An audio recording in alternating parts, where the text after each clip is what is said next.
नमो नमः। जय जय श्री राधारमण,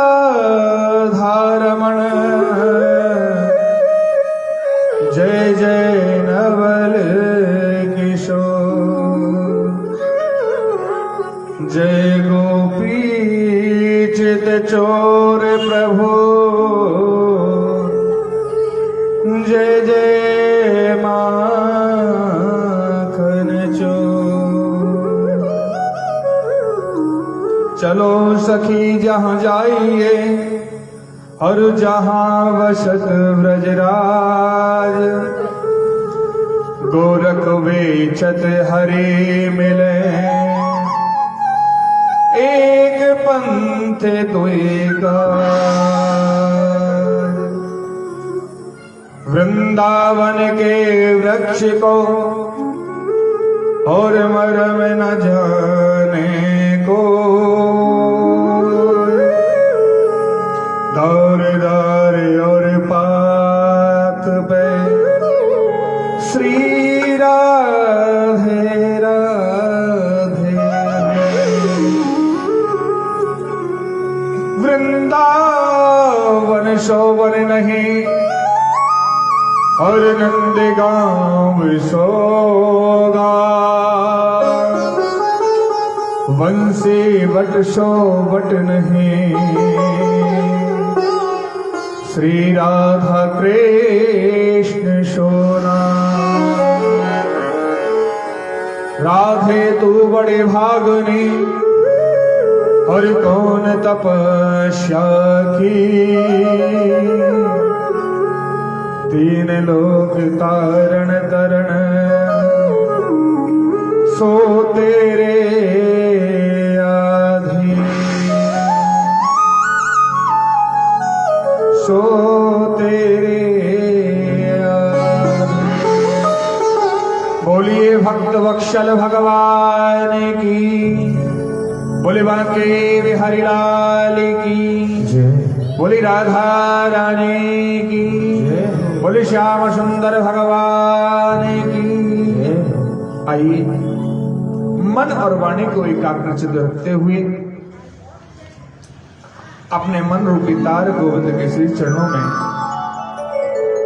लगाते हैं और गोविंद से कहते हैं, हे गोविंद,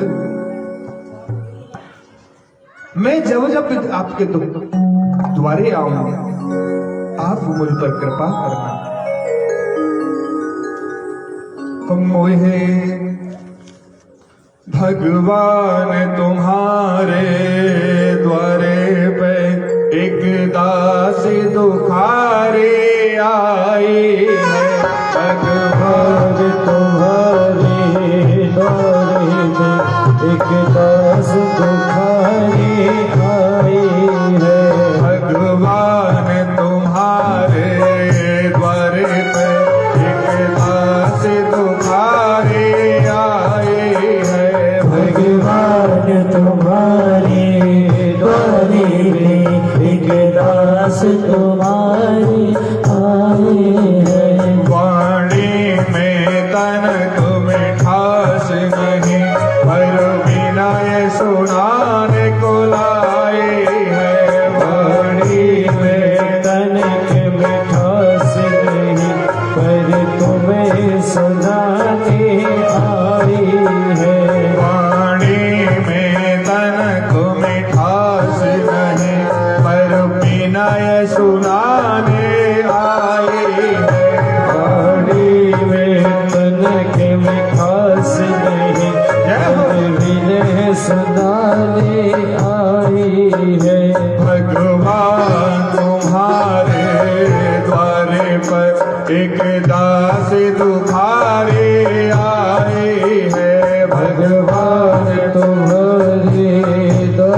आए हैं।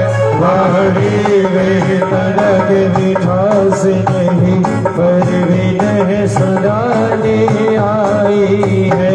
हम सुख में रहें चाहे दुख में रहें, तुझ में ही मेरा ध्यान रहे।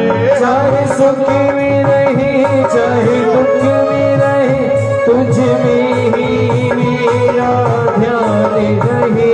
हम सुख में रहें चाहे दुख में रहें, तुझ में ही मेरा ध्यान रहे। चाहे सुख में रहे चाहे दुख में रहे, दुख में मेरा ध्यान रहे। तुम्हें तो ये समझना नाथ मेरे, तुम्हें तो ये समझना मेरे पुकारे आए हैं। तुम्हें तो ये समझना नाथ मेरे, बस एक सुधारे आई है। वाणी में तनक मिठास नहीं पर विनय सुनाने आई है। वाणी में तनक मिठास नहीं पर विनय सुनाने आई है।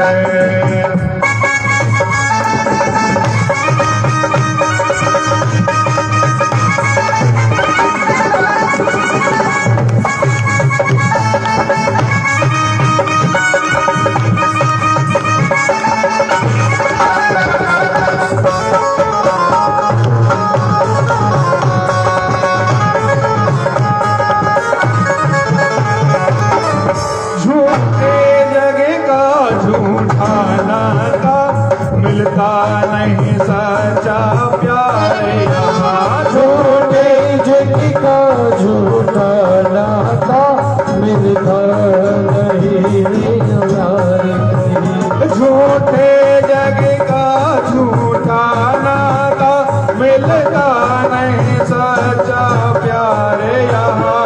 झूठे जग का झूठा नाता, मिलता नहीं सच्चा प्यार यहाँ। काशी को बना लो तुम अपना, काशी को बना लो तुम अपना। ये शरण तुम्हारे आए हैं। काशी को बना लो तुम अपना, ये शरण तुम्हारी आई है। काशी को बना लो तुम अपना, यह शरण तुम्हारे आए हैं। काशी को बना लो तुम अपना, ये शरण तुम्हारी आई है। वाणी में तनक मिठास नहीं पर विनय सुनाने को आए हैं। वाणी में तनक मिठास नहीं पर विनय सुनाने आए हैं। भगवान तुम्हारे द्वारे पे एक दास दुखारे आए हैं। भगवान तुम्हारे द्वारे पे एक दास तुम्हारी आई है। एक दास तुम्हारी आई है। एक दास तुम्हारे आई है।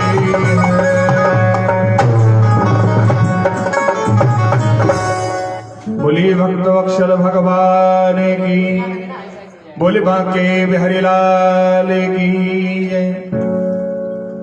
मन और वाणी को एकाग्रचित करते हुए, मन इधर उधर भटके नहीं। आइए कल के प्रसंग में हम चलते हैं, क्योंकि बारिश की वजह से बारिश ने थोड़ा डरा दिया था, सबके सब खड़े भी हो गए। इसलिए आइए चलिए उसी प्रसंग को आगे बढ़ाते हुए, कल राजा बलि के यहाँ पर मेरे गोविंद के रूप में वामन भगवान मांगने के भिक्षा मांगने के लिए आए। राजा बलि ने देखा कि सूर्य के समान कौन है जो चमक रहा है और सामने दिखाई दे रहा है।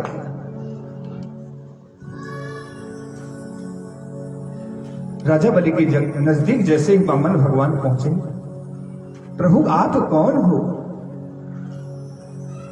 कहने लगे मैं अदिति का पुत्र हूं, वामन हूं, ब्राह्मण हूं, मैं याचना लेकर के आया हूं। मैंने सुना है कि राजा बलि बहुत बड़े दानी हैं। हम कलावा भी बांधते तो क्या कहते हैं, ये न बद्धो बलि राजा। हमारे यजमान कैसा हो? बलि राजा के बराबर दानी हो, उसके पास इतना धन हो। कलावा बंधवाते हैं तो बात बोलते नहीं बोलते ब्राह्मण देवता। हमारा यजमान राजा बलि की तरह दानी हो, उसके भंडारे ऐसे भरे रहे जो दान करता रहे। ब्राह्मण देवता क्या चाहिए? पहले तो पैर धोए, आचमन कराया, आसन दिया। भगवान आप बैठे। राजन, मैं आपके द्वारे पर बैठने के लिए नहीं आया हूं, मैं कुछ याचना लेकर के आया हूं। क्या याचना है? राजन, ज्यादा कुछ नहीं, मुझे मेरे पैरों से 3 पग भूमि का दान कर दो।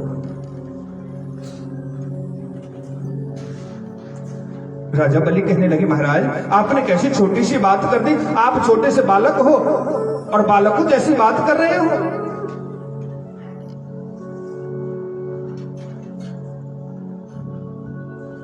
ऐसा करो, मैं आपको 5 गांव दे दूंगा, 5 शहर दे दूंगा। राजा बलि से कहने लगे वामन देवता, महाराज मुझे 5 गांव नहीं चाहिए, 5 शहर नहीं चाहिए, 5 देश नहीं चाहिए, मुझे मेरे पैरों से 3 पग भूमि दान चाहिए।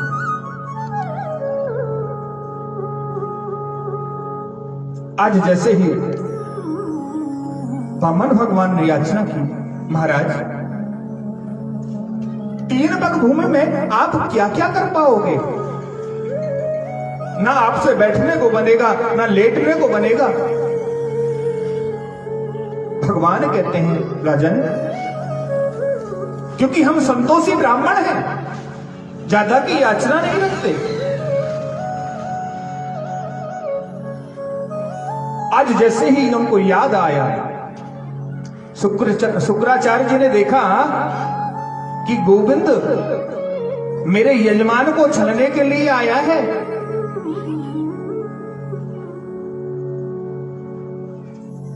हो सके तो मैं छलने नहीं दूंगा।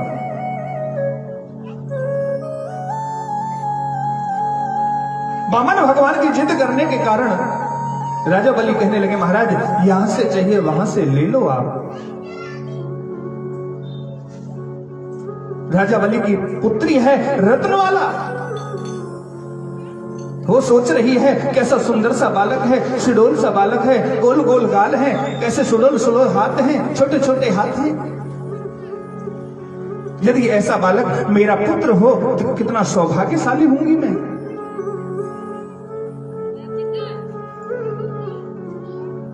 वामन को सब चाहते हैं, भगवान को सब चाहते हैं।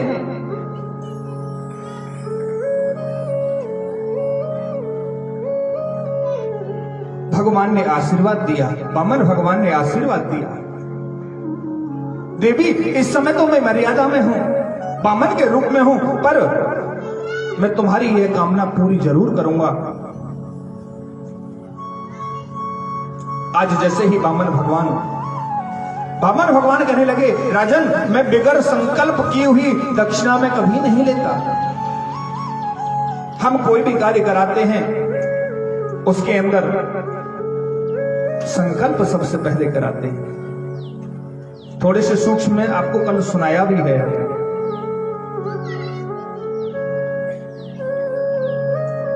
और जैसे ही वामन भगवान कहने लगे राजन संकल्प करो, हाथ में जल लो,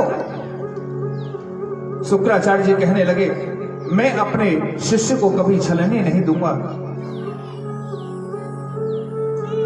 आज राजा बलि जल डालना चाहते हैं गंगा सागर से, हाथ में संकल्प लेना चाहते हैं।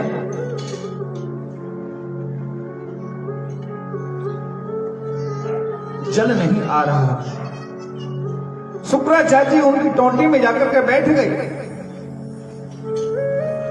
भगवान कहते हैं यदि कोई दान कर रहा हो और उसका हाथ कोई रोक दे, बहुत बड़ा पाप का भागी होता है। दान कैसा करना चाहिए? दान ऐसा करना चाहिए यदि सीधे हाथ से आप दे रहे हो तो उल्टे हाथ को पता ना लगे। दान वह है, आजकल का दान नहीं कि नाम बुलवा दिया, मंदिर में पंखा दिया तो बेचारे 3-3 पंखुड़ियों पर पितरों का नाम लिखवा दिए, बेचारे घूम रहे हैं। दान का अर्थ है कहना नहीं चाहिए, चाहे लाख दिया है चाहे 1 दिया है, गाना नहीं चाहिए और अपने सामर्थ्य के अनुसार दान करना चाहिए।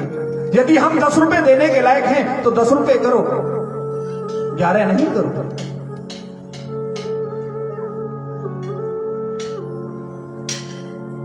आज श्री सुखदेव जी महाराज कहते हैं, राजन, जैसे ही शुक्राचार्य जी महाराज टोंटी के अंदर प्रवेश किए, मेरे गोविंद ने अपने आसन में से कुसा निकाली। ये कंबल इत्यादि के आसन तो अब चलने लग गए हैं, पहले कुसा के आसन को शुद्ध माना जाता था। आज भी कोई बढ़िया काम होता है तो कुसा के आसन ही मंगाए जाते हैं, क्योंकि वह पवित्र होते हैं। एक कुसा एक कुलसा, दोनों किसी भी स्थिति में अशुद्ध नहीं होती। यदि आपने आज तुलसा चढ़ाई है ना, आपके पास में दूसरी तुलसा नहीं है, तो उसको धो करके दोबारा से आप भगवान को भोग लगा सकते हो।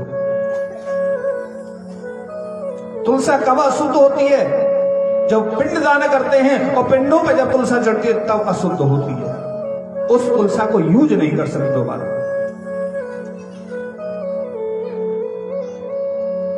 श्री सुखदेव जी महाराज कहते हैं, राजन, जैसे ही कुसा करी है गंगा सागर के अंदर, शुक्राचार्य जी का एक नेत्र विहीन हो गई। जो देते समय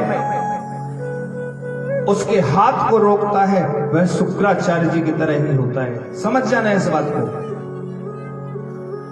किसी से पूछ करके दान नहीं करना चाहिए, अपने मन के मुताबिक दान करना चाहिए।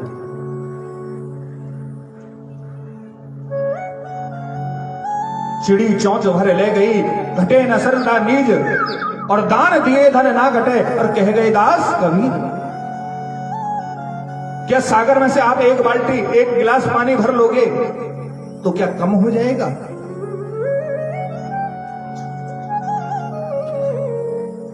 क्या भंडारे में से 10 किलो पूड़ी की जगह में 1 किलो पूड़ी 4 पूड़ी कोई फालतू ले जाएगा, क्या कम हो जाएगा? नहीं होगा।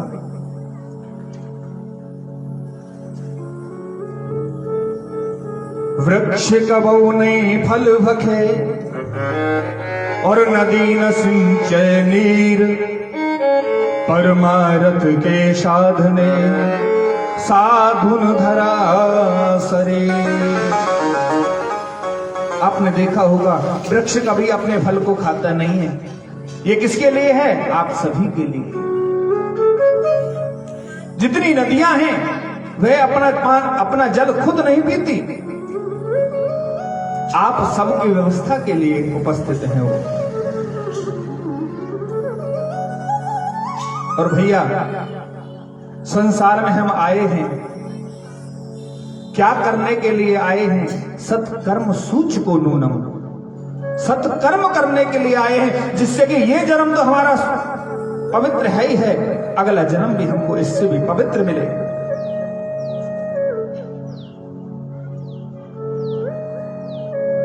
आज संकल्प करने के लिए जैसे ही जल गिराया है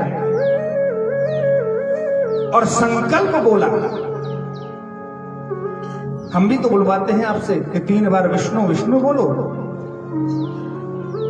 क्यों बुलवाते हैं? वही विष्णु साक्षात नारायण, उसी को साक्षी मान करके हम आपके सामने संकल्प करते हैं कि आप कोई भी चीज दे रहे हैं, कोई भी वस्तु दे रहे हैं, तो कम से कम यह यूज में आए आपके, ये सार्थक जाए आपकी, और ऐसे ब्राह्मण के लिए ये योग्य हो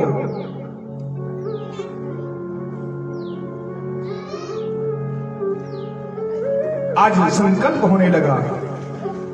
तिथि वार नक्षत्र इत्यादि नाम लेते हुए नाना नाम गोत्र उत्पन्नाय विष्णु स्वरूपाय वामन रूपाय संकल्प अहम तद्रे,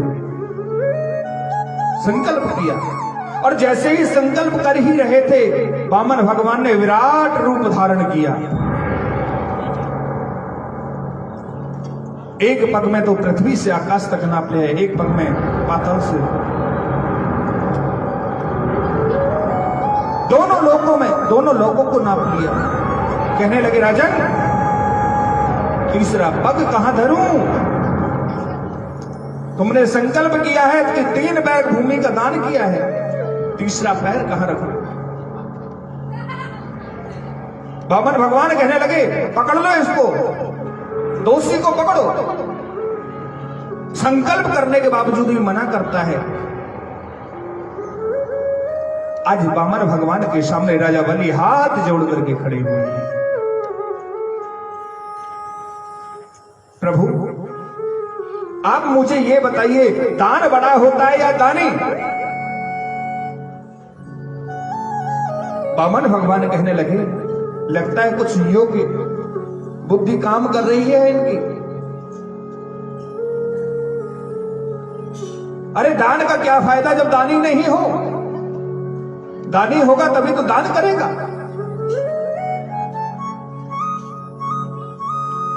प्रभु तीसरा पग मेरे सिर पर रख दो।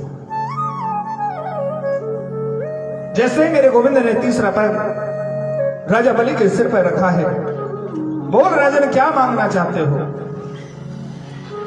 जाओ मैं सुतर लोक का राज आपको प्रदान करता हूं। राजा बलि से मांगा और राजा बलि को अपने आप दे दिया। भगवान किसी का उधारी किसी को रखता नहीं है। यदि आप 10 रुपए भी देते हो, ठाकुर जी उसके 10 गुने करके देता है आपको।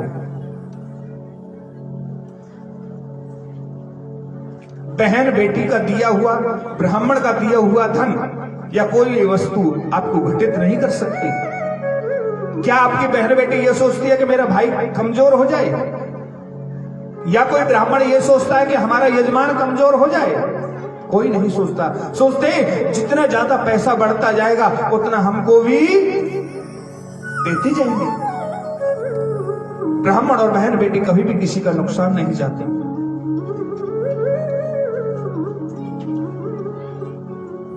आज राजा बलि कहते हैं प्रभु आपने खुद ही मुझे एक वरदान दिया है, मैं भी एक वरदान मांगना चाहता हूं। क्या? प्रभु सुतर लोक का राज तो आपने मुझे दे दिया, और मुझे ये वरदान दे दो उस सुतर लोक के राज में आप मेरे पहरेदार बनकर रहो। जिस दरवाजे से मैं निकलूं उस दरवाजे पे आपका दर्शन हो मुझे।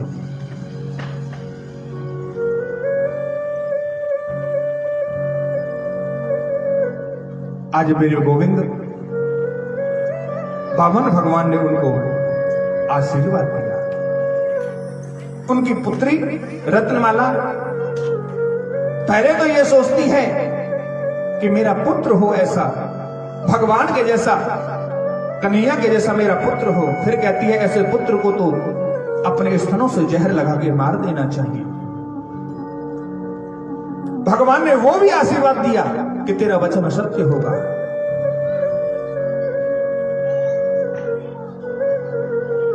आज वामन भगवान सुतर लोक में राजा बलि के द्वारे पहरेदारी कर रहे हैं। समय व्यतीत हुआ, मेरी नारायण अपने क्षीर सागर में नहीं जा पाई। लक्ष्मी जी ने देखा कि गोविंद अभी तक आए क्यों नहीं, नारायण अभी तक आए क्यों नहीं।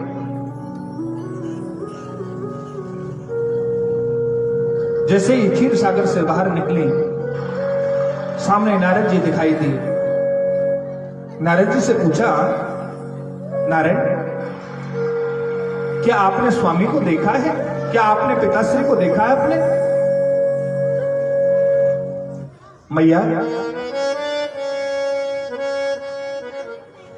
आज नारद जी महाराज जी भी कहते हैं, मां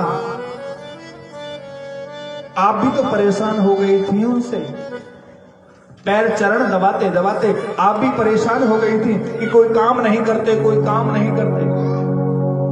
आपसे परेशान होकर के नारायण ने राजा बलि के द्वारे चौकीदारी की नौकरी करना प्रारंभ किया है। काम कोई छोटा नहीं होता, काम कोई बड़ा नहीं होता, करने वाला होना चाहिए।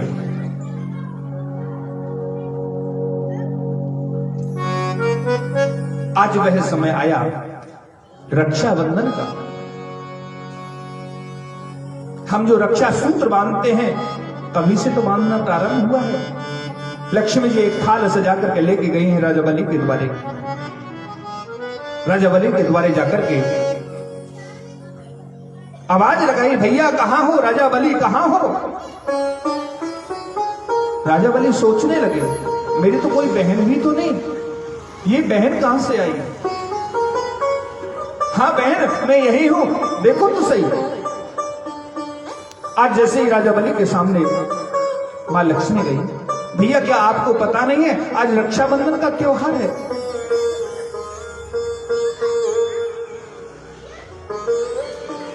आप लाओ, आपकी कलाई सूली है, सूनी कलाई में मैं राखी बांधना चाहती हूं। आज लक्ष्मी जी ने राजा बलि के हाथ में कलाई बांधी,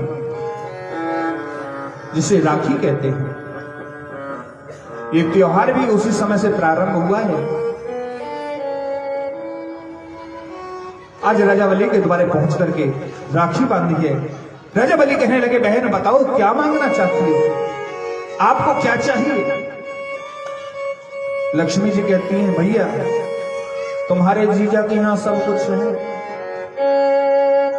गाड़ी है, घोड़ा है, बंगला है, कोठी है, मोटर है, सब कुछ है, पर नहीं है तो एक चीज नहीं। क्या बता बहन, मैं उसकी हाजिरी देता हूं। जो तुम्हारे दरवाजे पे काला काला खड़ा हुआ है ना चौकीदार, मुझे ऐसा चौकीदार चाहिए। राजा बलि समझ गए ये कोई और नहीं, ये साक्षात लक्ष्मी है और नारायण को लेने के लिए आई है। आज मेरे नारायण को लेकर के लक्ष्मी जी क्षीर सागर की ओर बढ़ी। श्री सुखदेव जी महाराज कहते हैं, राजन भगवान ने क्या, भगवान अपने भक्तों पर कृपा करते हैं।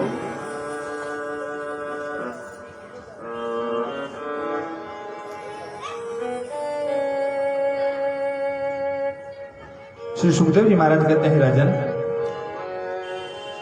भगवान तो सब पर कृपा करते हैं, पर कृपा के पात्र हो तभी कृपा करते हैं।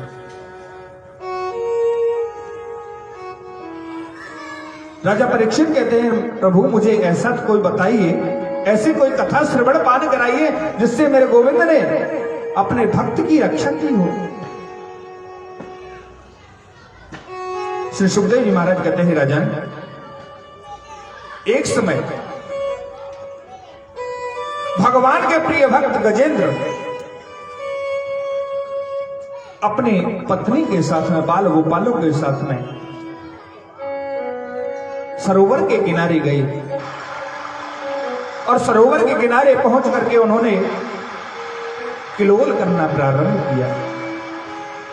जल पिया, जल के बाद में किलोल करना प्रारंभ किया। और जब किलोल कर रहे थे, अपनी सूंड में जल भरते हैं और हथनियों पर छोड़ देते हैं, अपने जल में सूंड भरते हैं, बच्चों पर छोड़ देते हैं।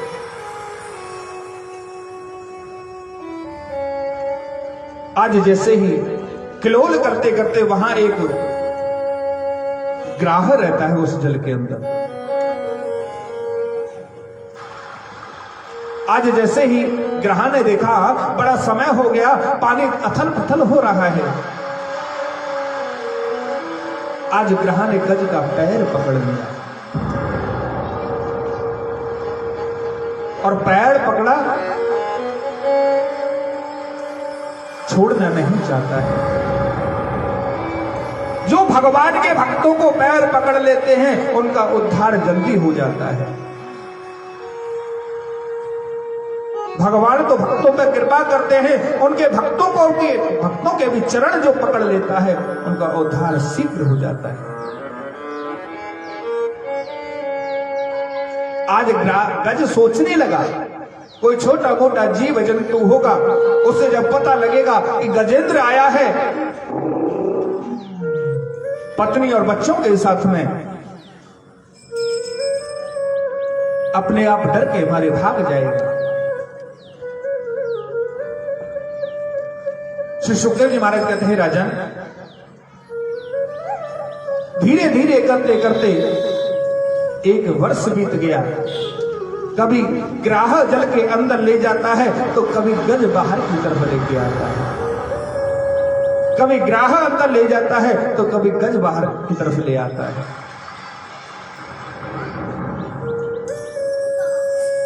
जो गज की पत्नियां हैं उन्होंने सूंड में सूंड फंसा करके उनको बाहर खींचना चाहा, नहीं खींचे। बच्चों ने भी कोशिश की, 1000 बच्चे हैं, उन्होंने भी कोशिश की पर वह नहीं निकल पाई।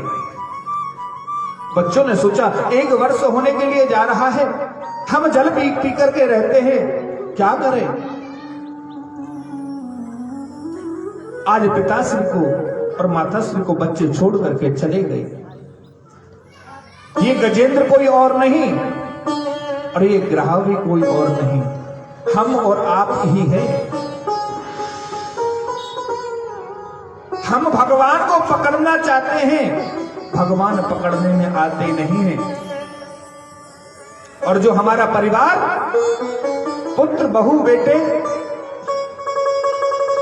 ये सब गज की पत्नियां और पुत्र हैं। हम ही गज हैं और कोई गज नहीं है।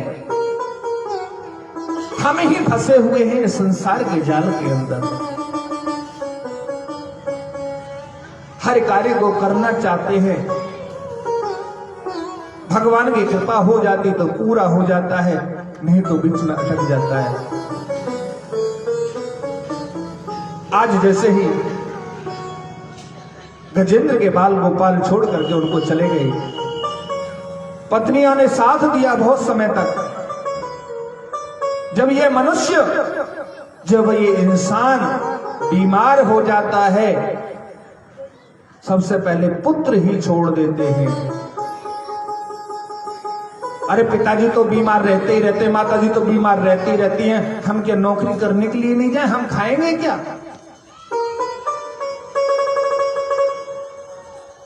बाल गोपाल छोड़ के चले जाते हैं, कुछ समय पर्यंत पत्नी भी छोड़ देती है। क्यों, क्या कारण है उसका। जब तक श्वास चल रही है तब तक पत्नी कोशिश करती है कि मैं अपने स्वामी के नजदीक रहूं, उनकी सेवा करती रहूं। जब शिथिल हो जाते हैं तो पत्नी भी कहती है कब तक सेवा करूं, ये बुड्ढो तो मरवे बारू ना।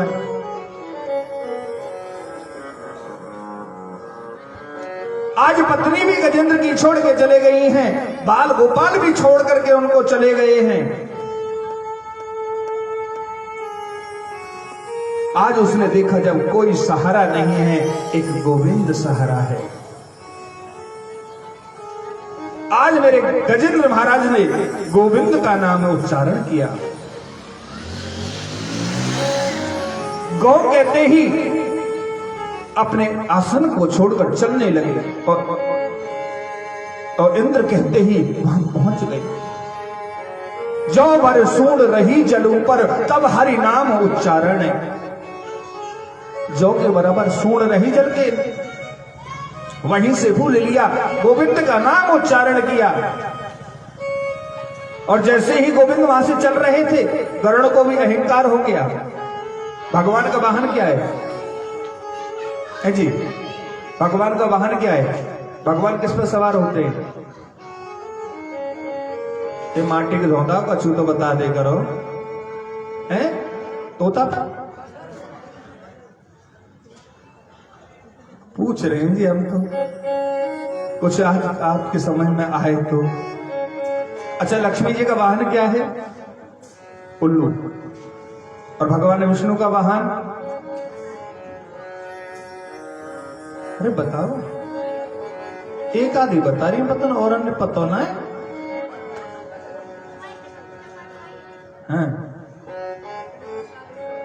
आज श्री सुखदेव जी महाराज कहते हैं, राजन, गरुड़ को अहंकार हो गया। गरुड़ कहने लगा, स्वामी मेरे बगैर जा नहीं सकते। भगवान ने कहा, गरुड़, यह मेरे भक्त की बात है, यदि तू मेरी उंगली को भी उठाकर चले जाए तो गारंटी देता हूं मैं, तू मेरी तो क्या औकात रखता है, मुझे क्या उड़ा करके लेके जाएगा। आज गजेंद्र के पास मेरे गोविंद नंगे पांव दौड़ करके आए हैं। ये गजेंद्र कौन है और ग्राह कौन है? हु हा हा नाम के दो गंधर्व थे। ये स्नान करने के लिए नदी के सरोवर में आए। सरोवर के किनारे आए, वहां कुछ स्त्रियां नहा रही थी, और जब स्त्रियां नहा रही थी वहीं पर ये भी स्नान करने लगी। वहीं पर एक ऋषि आए, देवल ऋषि आए, और जब देवल ऋषि वहां स्नान कर रहे थे तो हु ने क्या किया, देवल ऋषि का पैर पकड़ा, जल के अंदर खींचने लगा। और जब जल के अंदर खींचने लगा, उन्होंने क्या देखा कि कौन है मुझे जल के अंदर खींचता जा रहा है, और एकदम बाहर निकल के आया।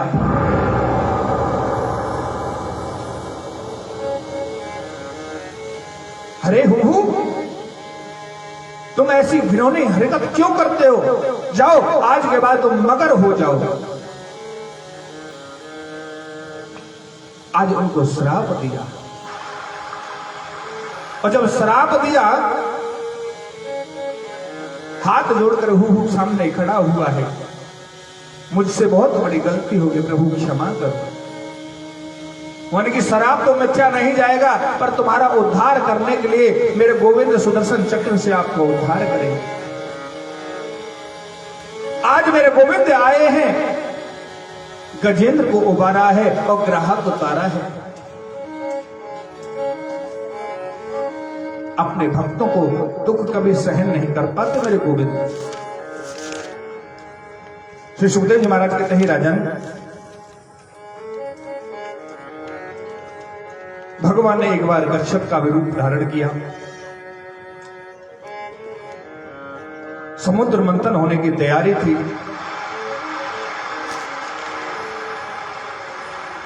विपश्यत प्राण मनोदिनयात्मना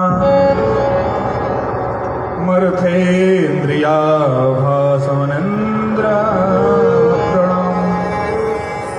छाया तपो यत्र न गृह्ण पक्षो तपाक्षयं चन्द्रयुगं जामहे।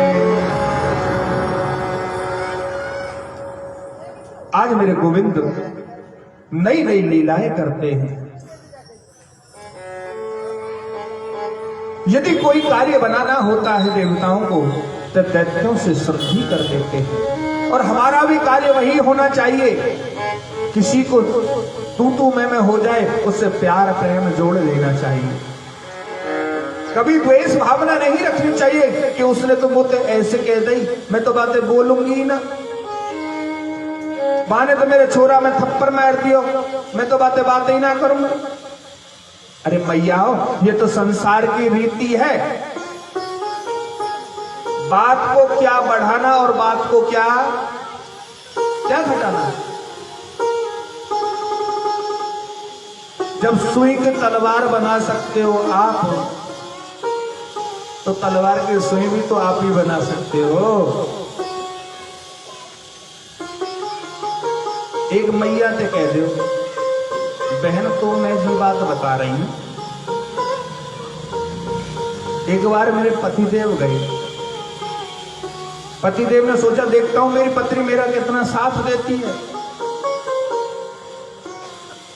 एक दिन पतिदेव जी गए बाहर, उन्होंने एक तरबूज लिया गोल गोल और उसे सफेद कपड़े में बांध दिया और रास्ते में आकर के उसको काट करके ले आए। और जैसे ही लेकर के आए, पत्नी से कहा इसे रख दो चुप से, बताना मत। क्यों, क्या है इसमें? मैं बता रहा हूं ना, बताना मत। किसी को मार करके आया हूं, अब तो पेट में खलबली। रात तो जैसे तैसे कटी,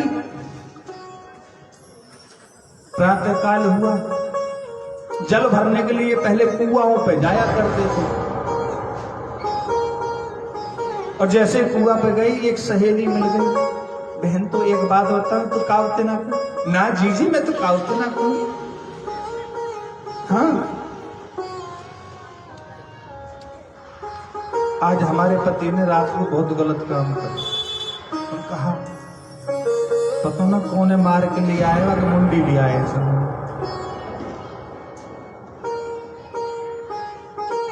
अब धीरे धीरे बात, पर तू कहो तो की जब तू मेरी बेस्ट फ्रेंड है, तू मेरी बहुत बढ़िया सहेली है। अब इतनी बात तो वाने कही, मान के ना जी तेरी सौगंध में काउते ना कहूंगी, और की चलेगा कलुआ के पापा ते ना कहूंगी। और धीरे धीरे करके वो जो तरबूजो वो एक बक्सा में धरवा दियो, तरबूज एक बक्सा में धरवा दियो। और धीरे धीरे करके पूरे गांव में बात फैल गई। और जैसे ही बात फैली, पूछा कि आपसे कहा किसने? सभी गांव वाले एकत्रित हो गए। और जब सब गांव वाले एकत्रित हो गए, उसके घर पर धावा बोल दिया कि तूने किसी का मर्डर किया है, तूने किसी को मार दिया है जान से। भैया कौन कह रहे हो? अरे हमने सुनी है उड़ती उड़ती सी, नाम तो कोई का वो ले ना पावे, कि बताई कौन ने? उन्होंने कहा ना भैया ऐसी तो कोई बात नहीं, वह ना तेरे घर में मुंडी धरी है, जाए तू मार के आया कहाँ धरी है? मन बक्सा में और धरी गई है। बक्सा में धरी है तो कौन ने बताई? अरे हमें पता लगी है, दिखा बक्सा कहाँ है तेरा। अब बक्सा खोले गयो, वो मुंडी वालो कपड़ा निकालो, देखे तो मैं तरबूज लिख दो। तो मैयाओं के पेट में बात कभी पचने वाली?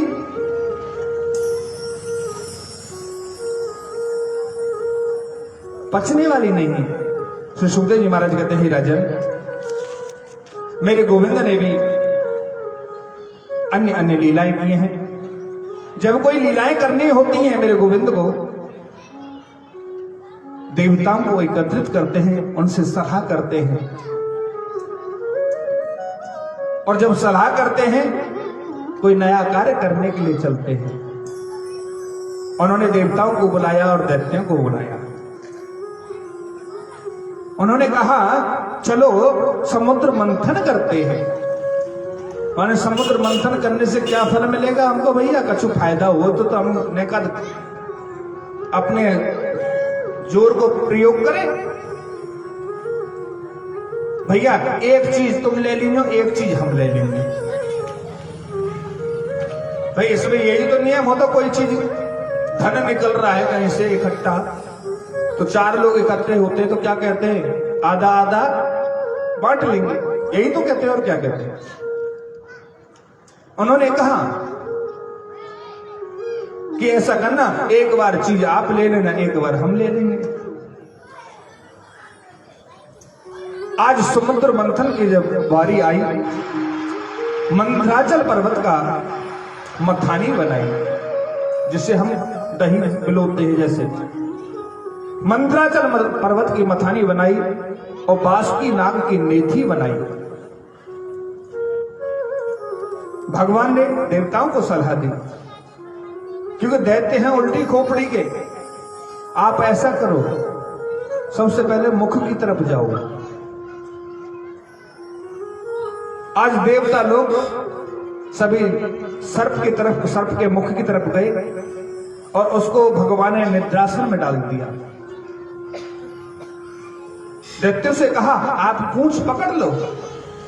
दैत्य कहने लगे भैया हम कोई अशुद्ध वस्तु थोड़े पकड़ेंगे, बढ़िया जगह तो तुमने देख ली और गंदी जगह हमें दे दी। भगवान कहने लगे यही तो करवाना चाहता हूं, यदि मैं पहले ही कहता तुम इसको पकड़ लो तो राक्षस यही करते, हम इसी चीज को लेंगे पहले। आज जैसे ही राक्षसों ने एकजुट होकर के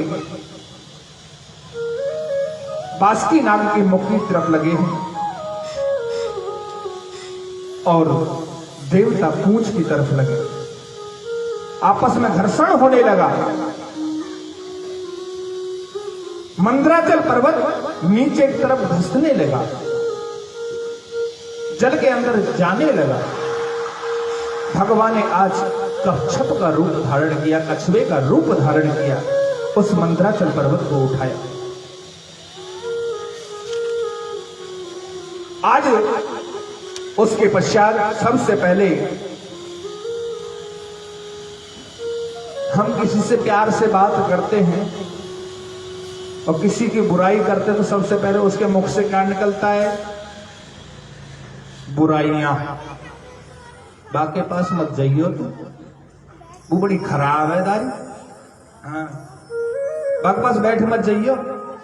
सबसे पहले हमारे अंदर से क्या निकलती है? बुराइयां। आज सबसे पहले हलाहल नाम का विष निकला है।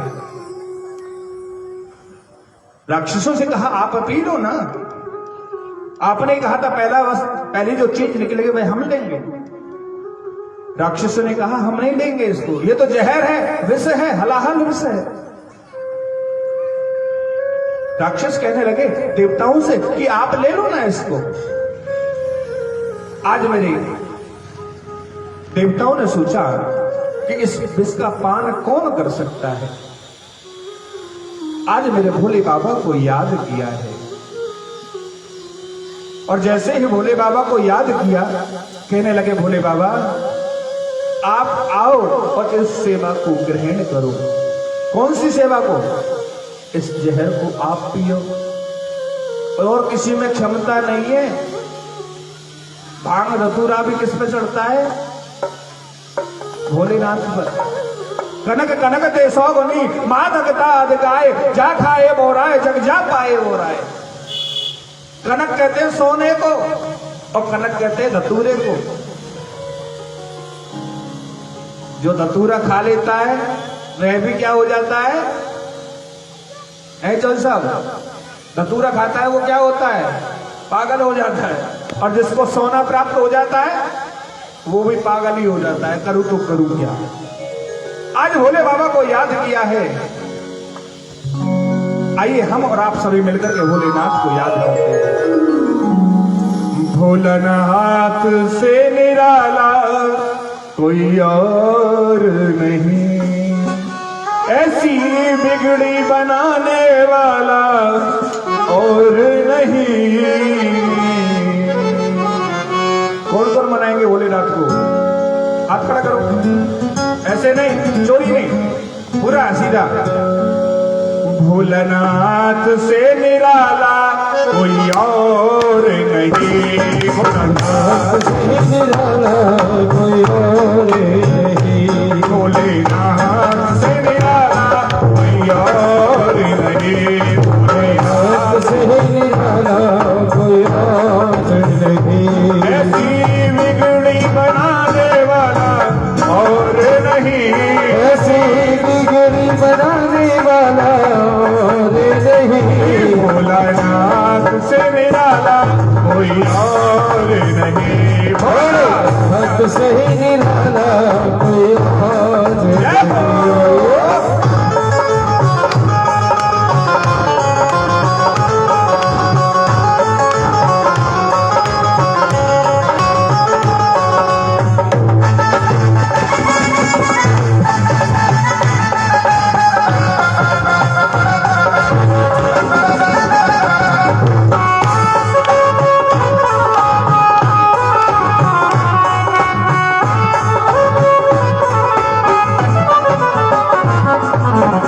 उनका डमरू डम डम बोले अगम निगम के भेद खोले उनका डमरू डम डम बोले निगम निगम के भेद खोले उनका डमरू डम डम बोले अगम निगम के भेद खोले उनका डमरू डम डम बोले अगम निगम के भेद खोले और नहीं ऐसा को करने वाला कोई और नहीं भोलानाथ से निराला कोई और नहीं भोले नाथ से निराला कोई और नहीं। आइए भी सब करते हैं।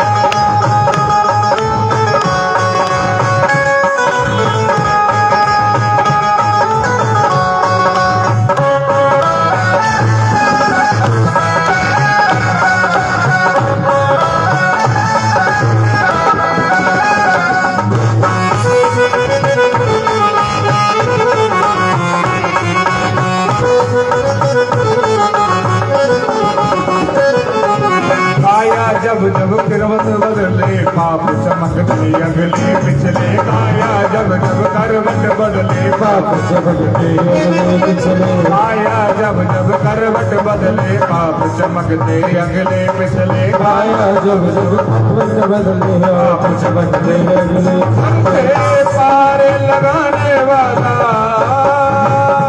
अब से पार लगाने वाला और नहीं नाथ से निराला भोला नाथ से निराला कोई और नहीं। और ऐसे नहीं कैसे करना है एक बार खड़े हो जाओ जो भोलेनाथ को मनाना चाहते हैं एक बार खड़े हो जाओ शिवरात्रि अभी गई है ध्यान रखना हाँ एक बार खड़े हो जाओ सभी खड़े हो जाओ एक बार हाँ ऐसे भी खड़े होकर के हाँ और गोल घेरा बनाए एक दूसरे का हाथ पकड़ के अरे एक दूसरे का हाथ पकड़ो क्या सोच रहे हो पता नहीं एक दूसरे का हाथ पकड़ो ऐसे नहीं हाँ पकड़ो हाँ एक गोल घेरा बनाओ इनको पीछे वालों को वहां छोड़ के आओगे नहर पे छोड़ के आना है इनको पकड़ो सब और ऐसे गोल पकड़ो गोल बनाओ ये रास्ता छोड़ो नहीं इसको पकड़ो अरे पीछे वाली मैया आओ तुम आ जाओ हाँ ऐसे गोल बनाओ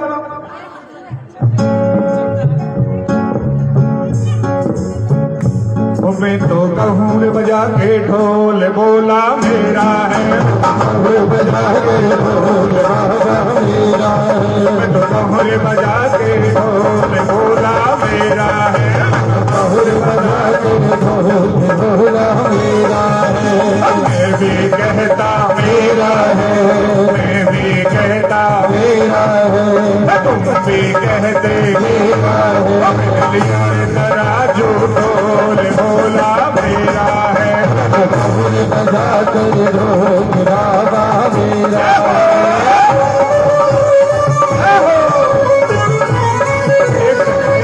ये पीछे वाले क्या कर रहे हैं ताली बजाने के लिए खड़े थोड़ी नहीं है आगे आओ आगे बढ़ो हाँ ऐसे नहीं आगे बढ़ो आगे पीछे वालों को आगे ले लो हाँ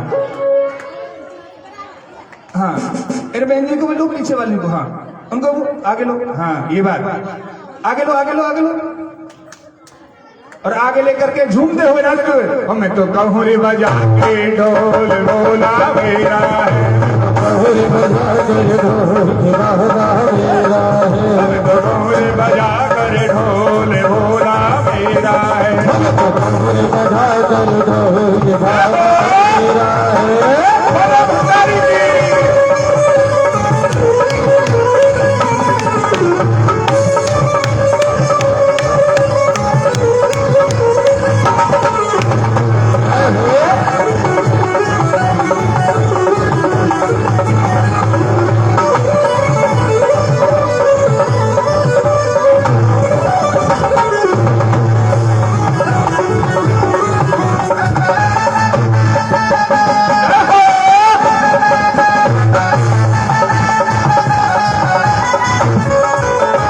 कोई कहे हल्का कोई कहे भारी, कोई कहे हल्का कोई कहे भारी। पीछे वालों को लो, पहले पीछे वालों को लो आगे, हाँ हाँ दोनों को, हाँ आगे लो आगे, हाँ ये बात इनको भी लो बिल्कुल, हाँ आगे लो।